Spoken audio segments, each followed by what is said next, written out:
Hi everyone. Firstly, my name is Martin Cullip. I'm International Fellow at the TPA, Taxpayers Protection Alliance Consumer Centre.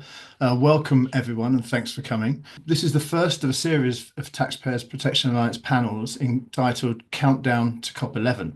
Now, in February 2024, many of you may know that the Taxpayers Protection Alliance hosted Good Cop, Bad Cop, which was a parallel event which ran alongside the World Health Organization's Framework Convention on Tobacco Control Conference of the Parties meeting in Panama City.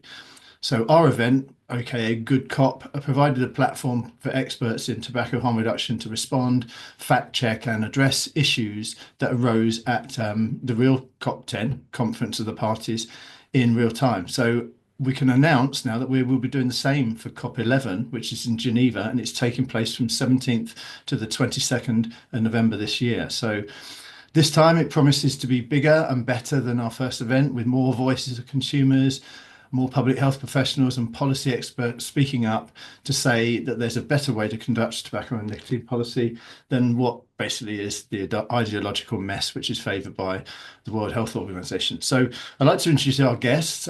Firstly, we have Clive Bates. He's operated in the public, private and not-for-profit sectors for many years. He was Director of Action on Smoking and on Health in the UK at the turn of the century, campaigning to reduce the harms caused by tobacco.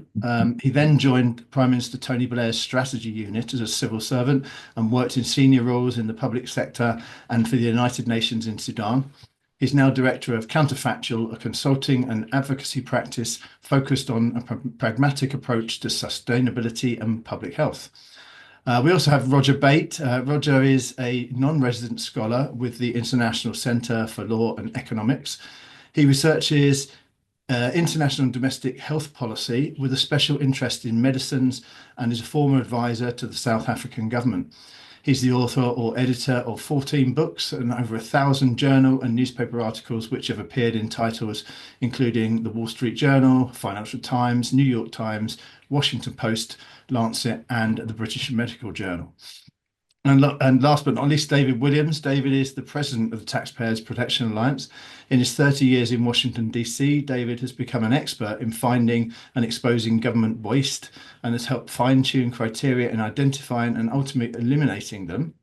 David has appeared on numerous television, radio, and print outlets such as ABC World News Tonight, The Jim Bohannon Show, and The New York Times.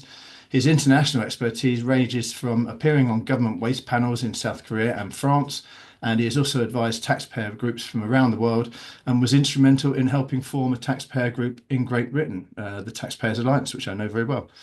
So welcome, all three of you. Thanks for coming. Pleasure. Thank you. Be part of it. Pleasure. Now, to start us off, David, you're the founder of, excuse me, apologies, my cat. I can't keep her away. She's a Zoom addict.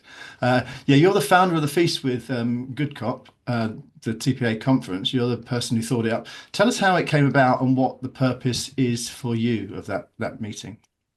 Well, this came about for me personally and professionally a number of years ago.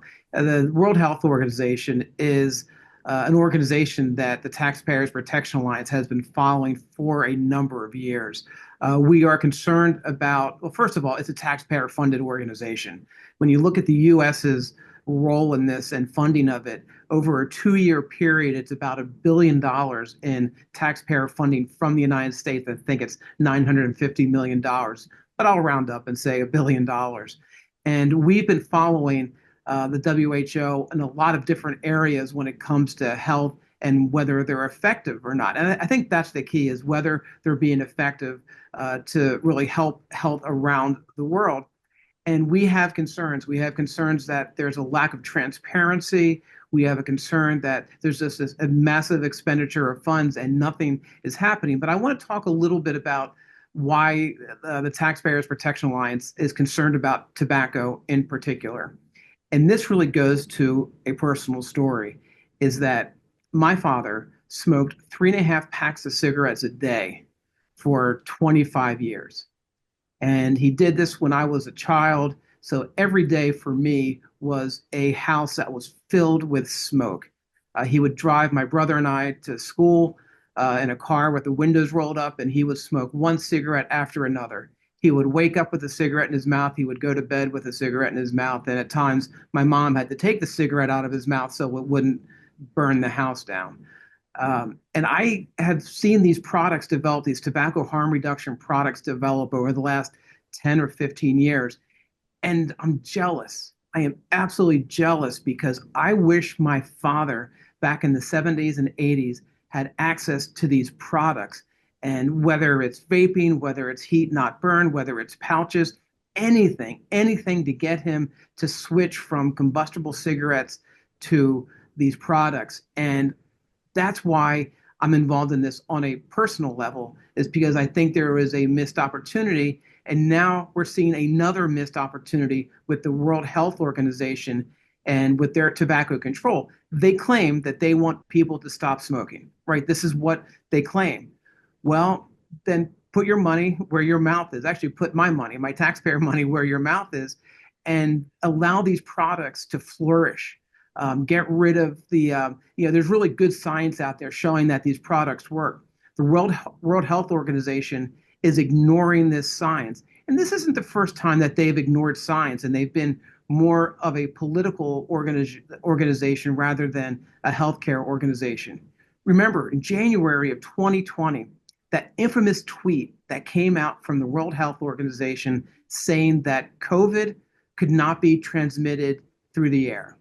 I believe it was January 14th, 2020, that this tweet went out. And this was not based in science whatsoever. This was more of a political tweet because they were trying to protect China. Let's call it for what it is.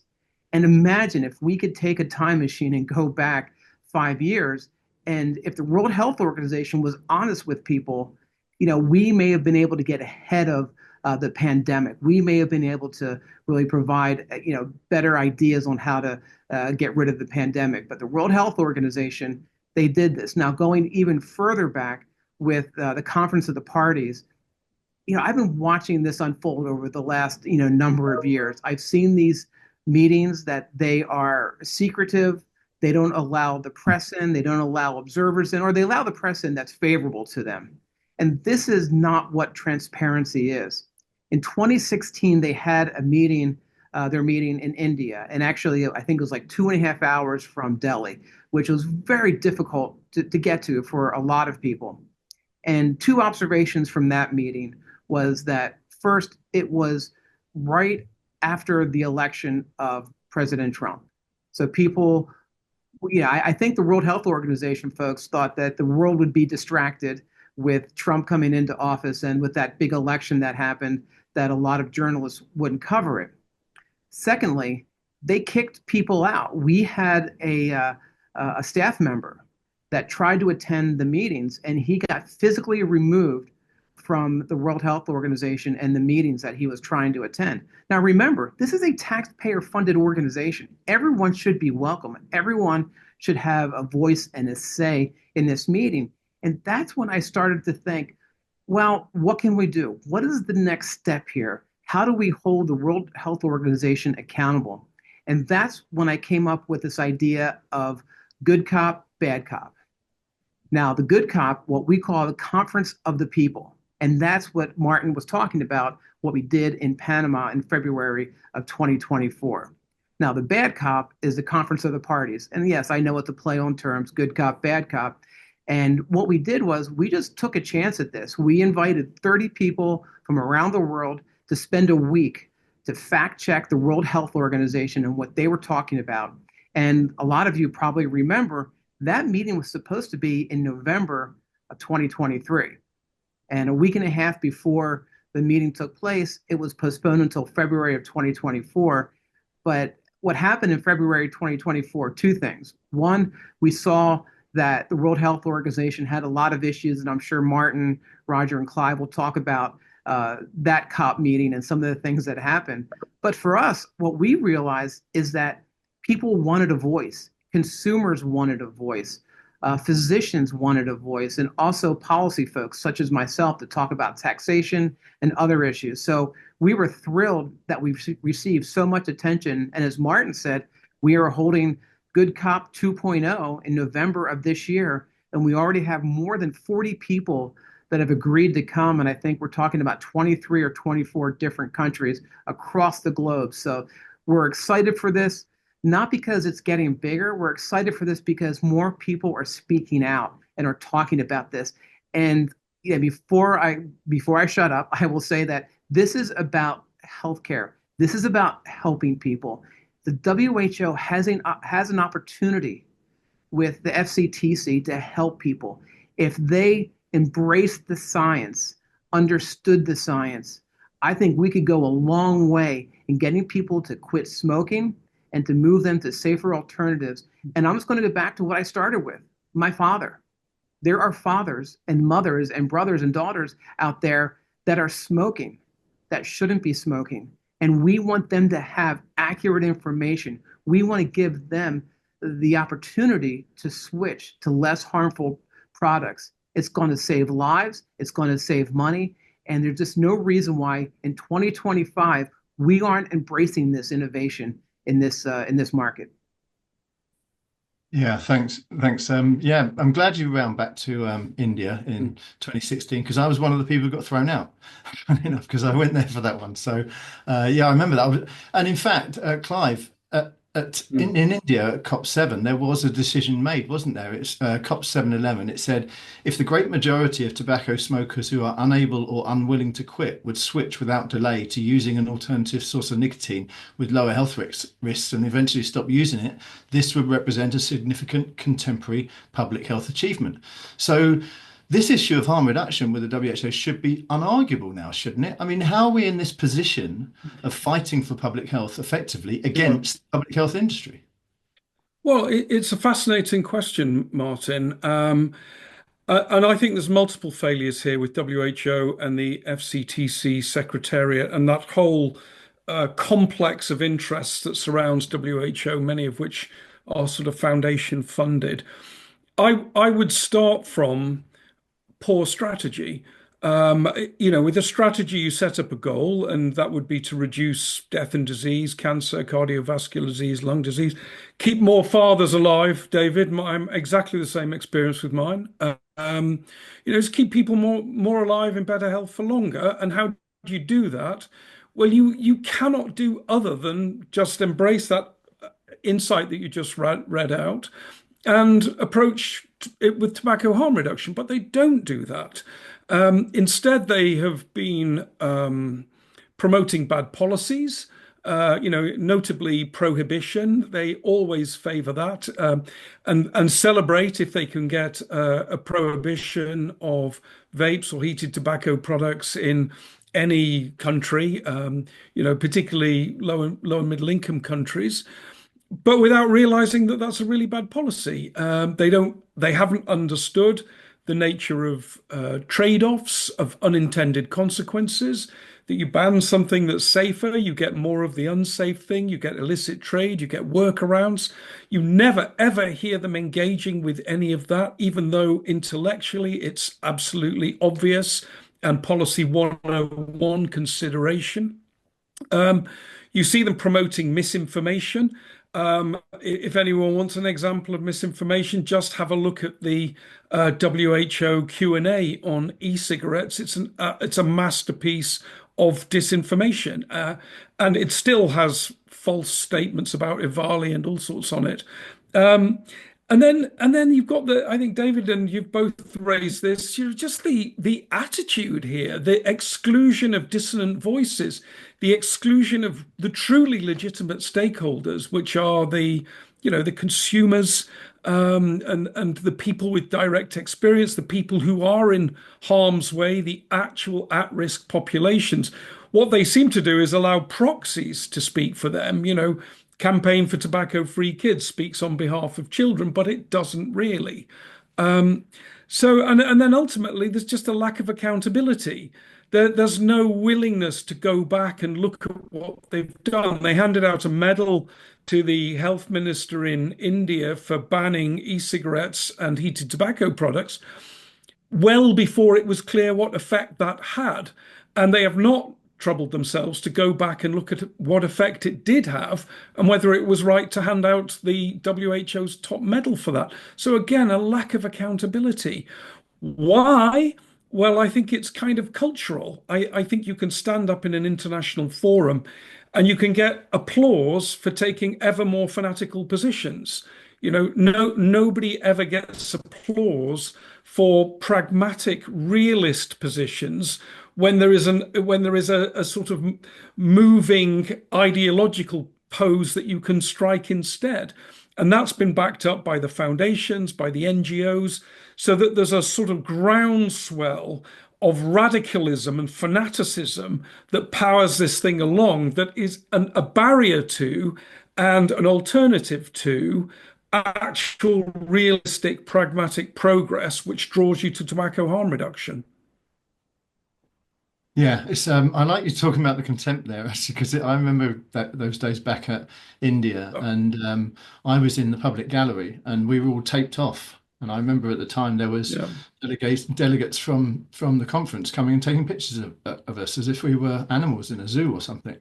And I remember also there was It's some deeply dis yeah, carry on. Yeah. It's deeply disturbing, Martin. I mean, it's not, there's no, if you go back to what public health is supposed to be, you're supposed to, you're supposed to be open-minded and curious. You're there trying to find your way through some quite difficult problems about behaviors, about addiction, about poverty, about the lives of people you have no real contact with. If you're an elite bureaucrat in Geneva, you don't really know what it's like to live in poverty in the UK, in the Rust Belt, in the States, or in a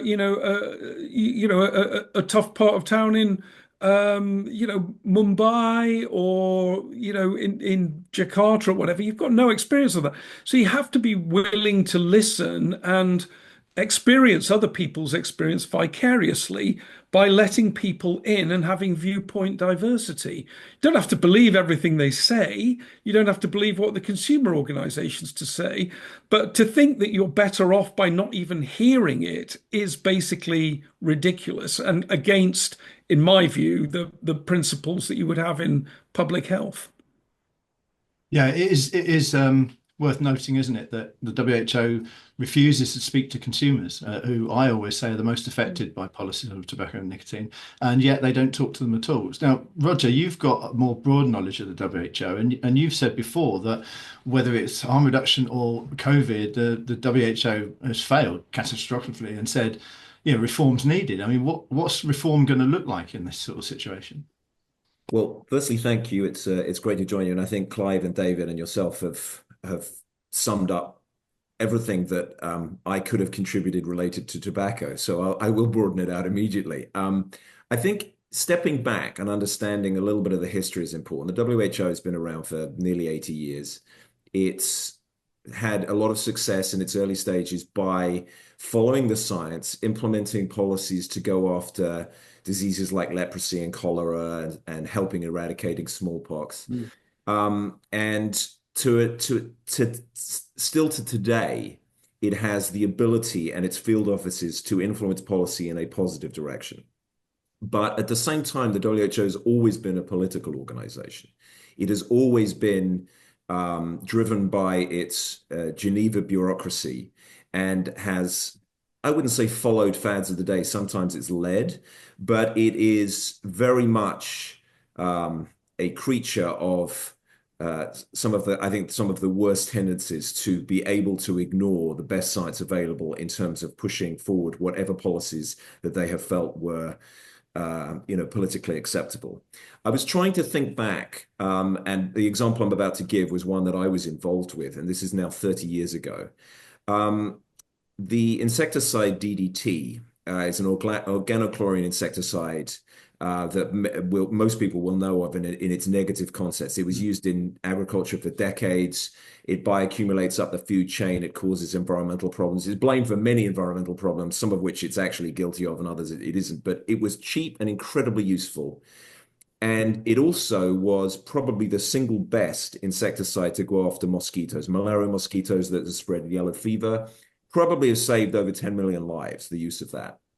But of course, echoing what Clive just talked about, the dissonance between the experience of rich people like us living in nice, Western style communities and someone living in a mud hut in Africa or in a slum in India, that we no longer needed DDT from about the 1960s onwards. So as you can imagine, the international community tries to ban it or tries to limit its use. And in 1995, there was a move to push under the United Nations Environment Programme a ban on DDT globally. And all of the environmental groups are against it. I understand that the bioaccumulation reasons, the concerns about it, but it was still the cheapest and one of the best insecticides to go after malarial mosquitoes. And this was, I think, the last time that the WHO stood up in the face of very powerful opposition for the science for public health, which was, yeah, we know there are problems with insecticide, but this insecticide is still very useful and should be used until the alternatives, which were already available, become cheaper. And in 1995 through 1998, the WHO stood by the use of that insecticide. That was, as I say, the last time I think that they went up against the increasingly powerful elites. And they were more taxpayer funded at that point than they are today.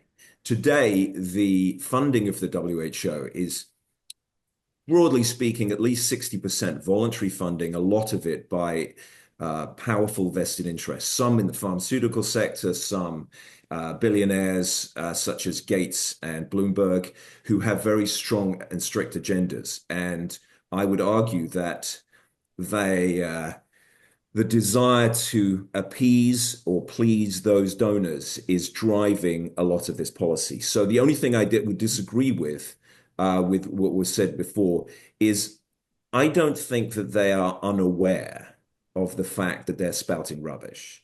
I think a lot of the people know that tobacco harm reduction makes the most sense. The scientific literature is pretty strong on this, showing that it is better than other forms of, gum and patches and other things. They're useful, but vaping in particular, but other forms of tobacco harm reduction are probably the best way to get people to quit smoking. And I think they're fully aware of that. And so therefore, in talk about reform, which was the question Martin asked me a few minutes ago, the WHO needs to reform. It needs its leadership to be slashed. It needs far less control at the top in Geneva and more control at its field offices. But overwhelmingly, it needs to be overhauled. Is it reformable? I'm doubtful. But we should at least try. And I'll stop there. But I recently conducted a survey amongst voters in the area that I live, Philadelphia. And it's amazing how the split on support or opposition to WHO is along party lines. And we can come back to that. But reform needs to happen. But the WHO is not the only guilty party when it comes to COVID and not wanting to actually do an audit of its failed policies. Nearly every Western country screwed this up badly, whether it was school closures, whether it was pushing vaccines for groups that didn't need it. I'm not an anti-vaxxer by any means. I'm a firm believer. All my children are vaccinated. I took the COVID vaccine, the first booster, but you look at the data and the way that this was sold to everybody, that did not make scientific sense either. And that's as much guilt related to the US and the UK government and their administrations as it is down to WHO. So the WHO is often an echo of what is existing policy or what it don't want. And I think they're fully aware of the importance of tobacco harm reduction. And therefore that actually makes our job even harder. Because if they were just ignorant of the benefit, then I think you could persuade them over time. But this is a fight based on more than just scientific knowledge. It's based on funding and I would say ideology. Thanks. Martin, can I comment? Can I comment sure. on that? Just Roger's final point there. I actually don't think there are many people who wake up and go to work and say, well, what lies shall I tell today I think it works in a different way, which I think is closer to negligence than it is to mendacity. Right. So I think what people do is they say, well, I cannot cope with the cognitive dissonance of myself going to work and telling literal lies that I know not to be true. So what I do is I reshape the world and my understanding of the world so that what I want to say is true. okay, or at least it's true to me, or internally coherent. And if you work in the tobacco control field, there is a large a kind of a sort of trail through a garden of citations that you can follow, and you can pick them as you go along, and they will give you the position that you want. You will find a paper from Stan Glantz that says that vaping is just as harmful as smoking for cardiovascular disease. You've got the EVALI experience. You've got things like seizures. And what happens is that people assimilate selectively the information that they want that will support their point. And this is what's been done in the WHO Q&A and so on. And in fairness, I think everybody does this to some extent. We all marshal the sources that back our positions. Instinct comes first, and then strategic reasoning follows. Is the sort of Jonathan Haidt take on Right. on this? And I think that's quite common. Where I think there is a real wrong done here is that other people's lives are at stake in this, and these are highly paid professionals. And that's not what they should do. They should be objective and dispassionate. They should be able to process the literature, and they should change their mind when the evidence tells them that they should change their mind. And it very clearly does tell them that in the case of tobacco harm reduction. So I see this as a sort of professional negligence problem in which people don't try hard enough to be curious and challenging about their own reasoning. And I know this. I don't want to go on about this for too long, but you can tell they're negligent because you will never, ever hear any of these groups, WHO, Campaign for Tobacco-Free Kids, the Bloomberg groups, they will never discuss unintended consequences. They will never discuss trade-offs. They will never say, well, what about the young people who otherwise would have smoked? Or what about the adults who are going to die from cancer if we're protecting young people who will vape for a few months but then quit? You never hear them engaging with that. And I said in a post over the weekend, I wouldn't mind it if they did do that and came to a different conclusion to me. Then you'd have something to engage about. Yet then you'd be talking in the same language about the same things in the same way of thinking about it. But when they just say this is just to protect youth from addiction and make that the sort of overriding thing that blasts everything else out of the water, or they draw on these spurious studies that you can knock holes in so easily, then I think you're doing something different. They're exercising power rather than making good policy through scientific based reasoning. Mhm. If I could just, I think it's a thin line between negligence and criminality, and I don't know where you draw that line. But I agree with you. The issue of cognitive dissonance and finding the, and I don't mean to disparage lawyers when I say this, but they are acting not like scientists in finding what the facts are. They're acting like lawyers in making a case. They're using the data Roger, to make a case. And they're making the case that tobacco harm reduction is not valid by ignoring things that they should be bringing in. But I think you and I are like 99% in the same place. I think so, and I agree with you. And I think what's interesting here is you've got medical professionals. Some of if you say misleading things to people in the privacy of the consulting room, and they go away and they take the wrong drugs or they do the wrong thing and they're harmed or die from it, then that's pretty clear. You're a breach of it's a medical negligence issue, breach of medical ethics, and there's a high chance you'll be struck off for your incompetence. If you do it to tens of thousands or even millions of people at a time through advancing a policy position, there doesn't seem to be any that is equally negligent, equally wrong. There doesn't seem to be any consequences at all that arise from that, which is an interesting asymmetry in my view. 1,000 times the consequences, 1,000th of the accountability. I've made this point quite regularly, actually, that it's very strange that you have organizations like WHO and the tobacco control industry in general want to put regulations on everything, but they haven't got a regulator of their own. There's no one to complain to if they do something wrong. So I'll go to you, David, because it came up there. You were talking about not looking at the science, and it seems the WHO just rejects harm reduction for nicotine products. And someone like you who advocates for authorities to respect taxpayer concerns, and let's face it, nicotine users are, of course, taxpayers in general. What's your thoughts on that? They're ignoring the science and going against products which could help for people who pay the taxes to pay for the existence of the WHO. Well, that's really the frustrating part, right? Is that they are ignoring the science. And, my concern with the Conference of the Parties, and this was really pronounced in Panama, is that the WHO officials were starting to feel the heat because there were certain delegations that were questioning what they were doing, and they shut them down immediately. So there was not a free exchange of ideas. Is that I look at this, it's like the popular game show Jeopardy, is that WHO has the answer, right? They're just looking for the question. And this is not how you conduct science. This is not how you do this. And my concern is that the longer we go into this process of the Conference of the Parties, and the more that they shut out these voices that are expressing concern. And listen, we saw from some very small delegations, so they didn't feel like they had a platform to discuss this, but it was a mess.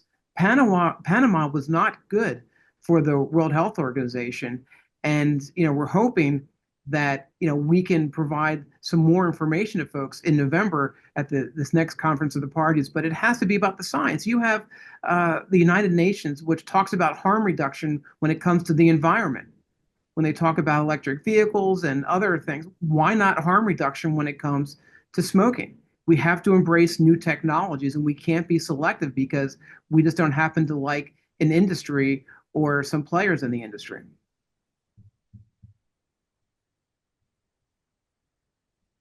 Martin, you're on mute. Yeah, there seems to be a sort of hegemony there where they don't seem to act on different subjects as they do with tobacco. And I was going to mention that to Clive is that like, there was more pushback in Panama against the WHO. There was the Sir Kitts and Nevis mentioning of Article 1D, which is that the WHO should look at the treaty and actually recognise nicotine harm reduction or smoking harm reduction.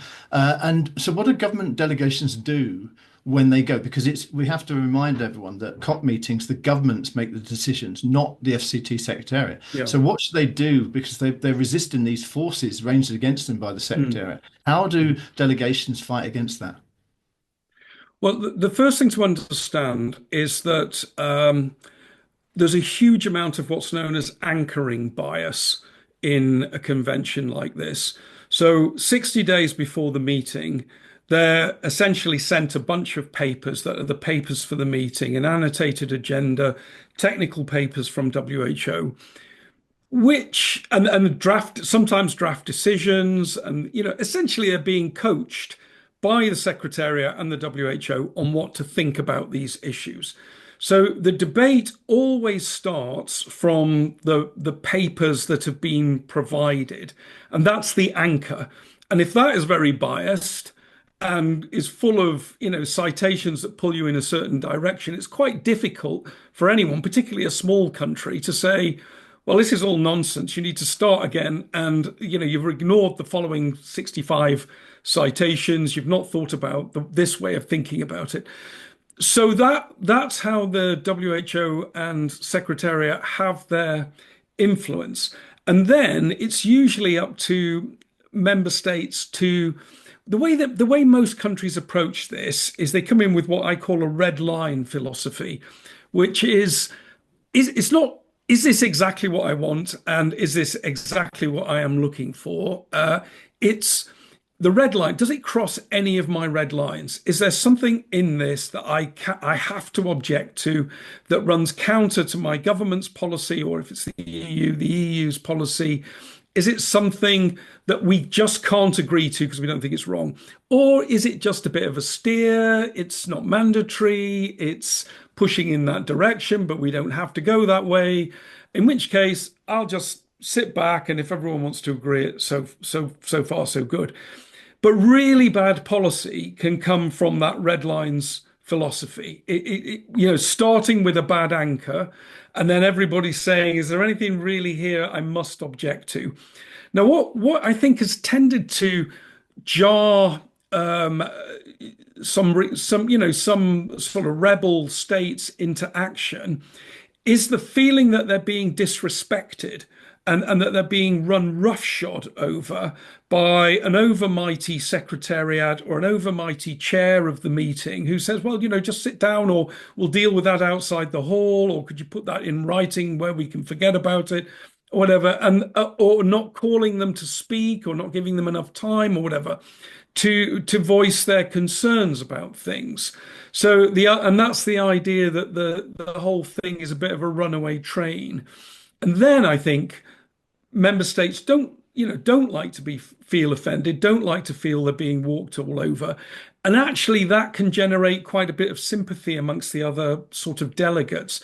But I think it's quite hard to really challenge the WHO's paper on sort of technical grounds. Some will, some can, but mostly they're sort of making marginal changes. It's more about the attitude and the way that they're treated, I think, has been the cause of some of this opposition. I'll say to the people here, do put your questions in the Q&A. Our guests here would love to answer your questions. But I want to ask you, Roger, next, based on that, what Clive just said about how the WHO treats delegations, and in effect that they're treating citizens like that as well, because the delegations are elected by citizens to represent their interests. I mean, how is this going to harm the WHO in general in the eyes of the public? I mean, I've seen many things on social media with people going at the WHO about their handling of COVID. I mean, can this actually make people lose trust in public health authorities in general?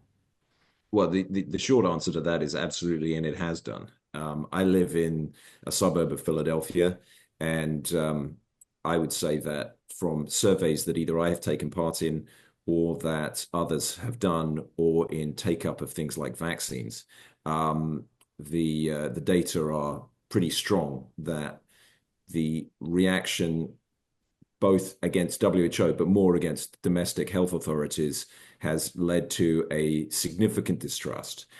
There is a political divide here, and I think that Republicans on the whole are more distrustful of health authorities and the WHO than Democrats, but it's still, I would say, universally there has been an increase in questioning of things that are, how can one put it? I mean, vaccine safety is one issue that's of the moment in the United States. But I think that this, unfortunately, I'd say there's the part of this that saddens me the most is because I think Clive's absolutely right. Now, I will end the point I'm about to make with something more positive. But negatively, the WHO, whether we call them negligent or whatever we call them, the siloing of information, the fact that with social media, it is so much easier to just get the news that you agree with already. The fact that, I try to look at a broad spectrum of media so that I know that I'm getting different takes on the same subject. But you look at the way that certain subjects are covered, that depending on the news source you go to, you do get different information, certainly the way that it's presented. And I think that allows those in power to perpetuate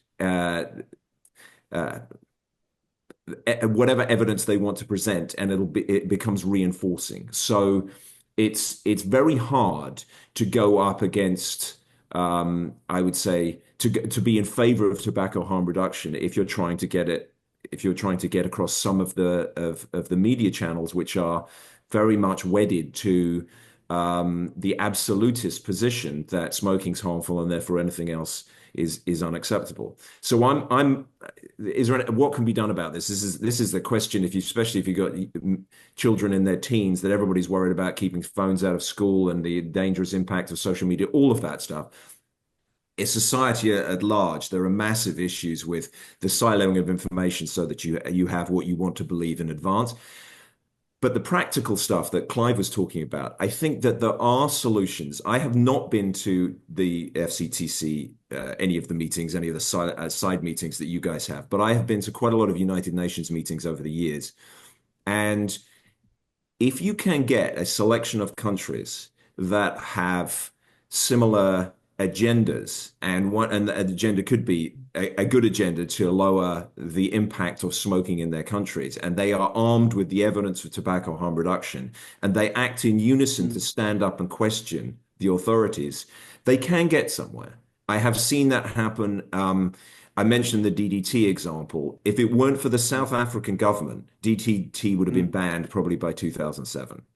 But the South African government, because South Africa still used it and because South Africa was a host of one of the events, was able to stay firm on it, and then backed up by other African nations and a few others, it was able to stay the execution of that insecticide until it became less necessary. So there are ways of doing this, but it requires you to be in the weeds. It requires to know which countries, it requires non-theoretical stuff. It requires you to know the players, and that's where I'm ignorant. I don't know which officials in which countries can stand firm and ask those awkward questions, because I think they would get somewhere. I really do.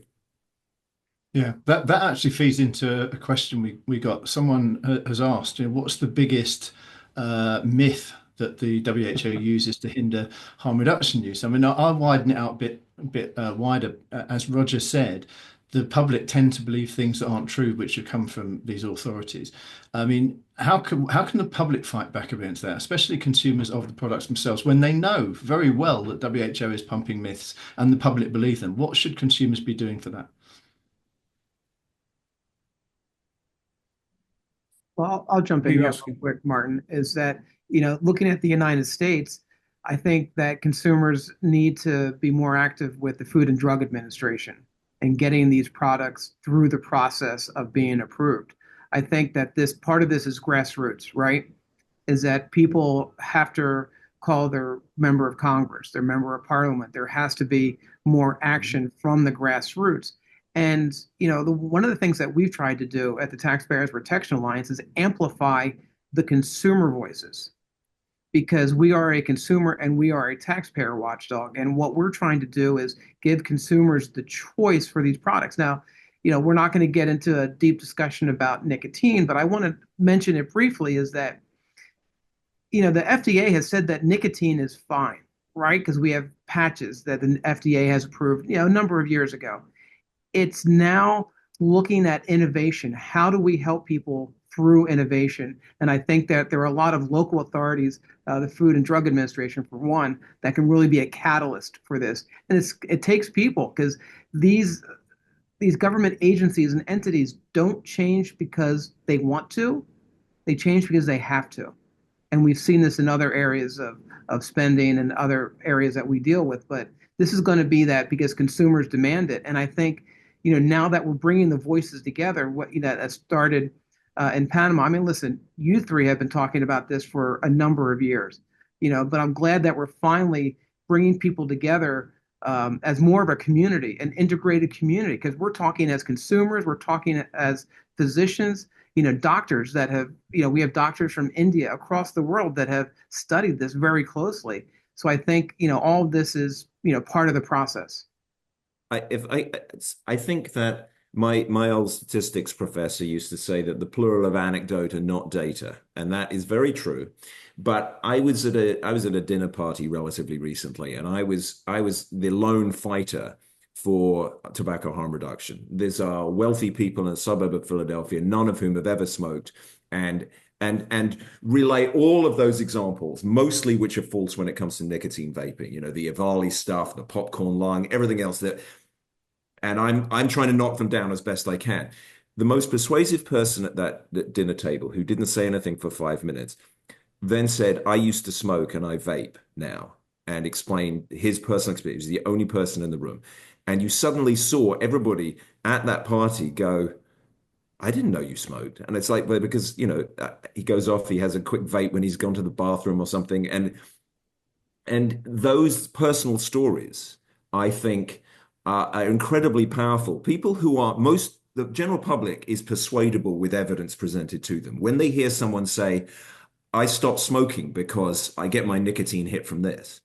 And so that's not an answer, I realize, but I think that because there are millions of people who vape, and there are examples increasingly with the data that these can be presented to convince authorities, be they FDA, be they other authorities in other countries, that that it's possible to overturn the authority that's there at the moment that's saying no to tobacco harm reduction. Martin, I'm can I sure just I'm sure you just have. comment on the sort of original question as well? First of all, I completely agree with Roger, but I'll come back to that. I mean, the biggest myths that are used here. I mean, it's hard to pick the biggest because they work as a system of myths. So I think the first one I would highlight is that the primary concern of tobacco and nicotine policy is youth, and everything should be done to protect youth, even though the young people can be a beneficiary of tobacco harm reduction if they would otherwise have smoked, which many of them would have done. The second is sort of doubt, the sort of merchant of doubt play about the risks of, say, vaping compared to smoking, in which you will constantly see suggestions, hints that the idea that vaping is safer than smoking is an industry marketing gambit and not actually grounded in an enormous amount of factual information, and that the long term is unknown, as if we know absolutely nothing. The third myth, I would say, is that we should be preoccupied by addiction rather than disease, and that these things are remotely comparable. COPD, cancer, cardiovascular disease versus nicotine addiction. I mean, it's an interesting thought experiment. What disease, actual physical disease, would you rather have than being addicted to nicotine? As a sense of getting, is it quadriplegia or is it tinnitus or hay fever? Where is your point of indifference? And then the final thing, I think, is that the most ludicrous simplistic policies like bans and prohibitions work, despite the fact that there is just the most enormous amount of evidence from the illicit drug field that they don't work. They cause more harm than good. Criminals, fire bombings, poor quality products, markets regulated by violence rather than rule of law, more smoking, more workarounds and everything. Promoting these truly terrible policies as if the simplistic proposition that banning something makes it disappear is, I think, one of the biggest myths. Yeah, I agree with that. It's the harm and addiction. The way it's sort of they use both of those things as the same thing is constantly irritating. We've Martin, got one last point. I do want to totally back up Roger's point here about telling the way through all this is a sort of the wonk world can fight itself to a sort of standstill with odds ratios and graphs and everything. But what always cuts through is the anecdote, because it explains a real case study. And I don't believe this sort of anecdote isn't evidence. It's easy to say, but actually very often, and particularly when it's replicated thousands and thousands of times over, the anecdotes are very powerful. They are actual human experience in which the person who is the beneficiary has witnessed a transformation, which is extremely difficult to, capture in a randomized controlled trial or a survey like the PATH survey. And they are saying, I did this and it changed my life. And we should believe them when people say that, because they have tried and tried and tried, finally found something that worked. Why should we not believe them? Why should we be skeptical about it? We should be a little bit skeptical. But when you get thousands of people saying it, and they all have a plausible rationale for it, which is based on the fact that, well, I like nicotine, I can get it in a safer way, and I don't have to quit nicotine in order to quit cancer, then why don't we believe them? Because actually what they're saying is totally true. So I agree. Telling your story, it almost goes into a different hemisphere in the policymaker's brain and is processed in an entirely different pathway, which has things to do with empathy and understanding and human experience, rather than the usually quite poorly developed scientific side of the brain, which, tends to go blank when they have studies quoted at them. Yeah, I always say that it's consumers have the strongest voice, and they have the voice that can't be ignored as well. On your point of prohibition, I also make the point that nicotine has been in use for 12,000 years, over 12,000 years. That's so far away we can find it, and so surely the way you want to handle that is to make people use it in the safest manner possible. You're not going to prohibit it. It's you. Anyone who says they're going to go for a nicotine-free world is living in cloud cuckoo land, as far as I'm concerned.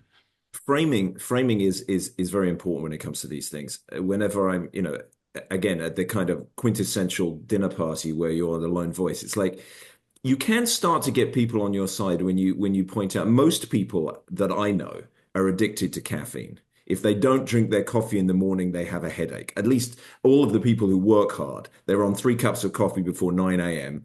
And they really, so in other words, if you can, as the 12-step programs that Alcoholics Anonymous started, it's like you're an addict and you accept that you're a caffeine addict. It's much easier for them to understand why people might be addicted to nicotine, even if they never have been.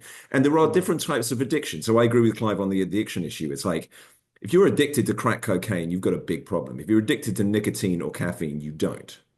And I think that it's not, there are what's the right qualitative differences in the type of addiction, depending on how loosely we use that word. So, yeah, the point about, I think if you've got anecdotes, which are really powerful stories, particularly for media, and then you have the data to back it up, which we do from studies, which are done under more, controlled. It's like, I think it's startling to me, and that's why I come back to the silos of information. I'm not sure how to tackle that. Is that it's startling to me that you have authorities that can deny the benefits of vaping-induced tobacco harm reduction, whatever you want to call it, right? It's like, it's so obvious to all of us, and I think probably a lot of your listeners, that we find, how can you ignore this? And that's why I come back to, and it's like, I think they want to ignore it. I mean, I'm not saying they want to come to work to lie, but at the same time, it's pretty obvious that this stuff works. Okay, we got another question from the audience, and I think, Clive, you're probably the best one for this from your experience, not with just harm reduction, but also with government. It's from Michael Landau, who says, why don't we see coalitions between the more pro-harm reduction countries during COP? And I reckon that might touch on your idea about red lines. Yeah. Well, it's a really interesting question. And I think it does go back to this approach that countries take, which is the sort of red line approach to this. Is like, does the sort of center of gravity of this meeting, which is usually defined by the anchors created by WHO and the FCTC Secretariat, is there anything here that means I have to say something? I have to object and I have to stop here. Not can I make it better, but do I have to stop this? And the problem is the nature of the FCTC is it doesn't really mandate anything, but it does shape the culture. It does shape what's known as the authorizing environment for policies. But it doesn't force, if you're in New Zealand or whatever, it doesn't force you to do anything. If you're in the UK, maybe, 5 years ago, it doesn't force you to do anything. So you don't need to say anything. And I think that's the problem. And I think the environment for being a dissonant voice in FCTC is quite challenging for diplomats. I mean, people on the whole don't like to, stand up and feel the eyes of people drilling into their backs and feeling that they're either actually or metaphorically being booed, and that no one will want to talk to them at the coffee break, and they'll get the NGOs have this thing, the Dirty Ashtray Award, so that's used as a sort of system of discipline of the of the delegates who will humiliate you in our daily newsletter by awarding you a dirty ashtray and implying that you're a fellow traveler of the tobacco industry or whatever. And those things matter to diplomats. They're there basically representing their country and reputation. There's not an irrational thing for them to do if they don't need to do it, and if they don't think it will improve the standing of their country, and at the same time, it doesn't force them to do anything they don't want to do. So that's just diplomacy for you, and you see it in UN Security Council votes and all sorts. You'll see the countries. How does this make me look? Is as important as what am I voting for, and could it be better? We're running out of time, so I'm going to wrap up in a minute. But I've got one more question for you, David. We've got this conference coming up in Geneva in November. So, what are your plans for it? What are your hopes for Good Cop 2.0? How do you see it's going? I remember last time talking about anecdotes earlier. We had everyone up on stage, didn't we, giving their stories at one point? So, what do you foresee for November when we go to Geneva? Well, as we know, it's going to be bigger and better. We have more participants this year. And I think that really what I want to accomplish is I want more countries to feel safe in speaking out in November. Is that I want them to see that there are growing voices in this movement. And I think that, listen, what happened last time, St. Kitts and Nevis, I think that took a lot of courage. It took a lot of courage to do what they did. And and that's really one of the reasons why we're doing this again, Martin, is because there are probably a lot of other voices out there that they haven't felt comfortable to say anything, that we want to give them this platform. And we are inviting everyone to this conference. So I know that we invited Brian King to speak. We want everyone to come because, as we said, this is the conference of the people. And so I have really great aspirations for this year. It's going to be in Geneva, so it's going to be in the belly of the beast. It's going to be 5 or 10 minutes from the World Health Organization. But again, this is about consumers. This is about people. And, I want to wrap up with the way I started, is that there is someone out there that is smoking a cigarette right now. And I want them to know and understand that there are alternatives, that there is a better way forward. And whether it's the World Health Organization telling them or the four of us telling them, I want them to hear this message and to understand that there is a better way forward. Fabulous. That's a great ending. Thanks, David. So everyone, thanks very much for attending, and anyone watching on YouTube after the event. I'd like to thank all my guests, Clive Bates, Roger Bate, and David Williams, for a really great, entertaining conversation. Please look out for our further panels on this subject. We will be doing a series of them on the theme of Countdown to COP11, all in the run-up to our conference in Geneva. So if you have any questions, find my email me, and we hope to see you next time at Countdown to COP11. Thanks very much. Thank you. Thank you.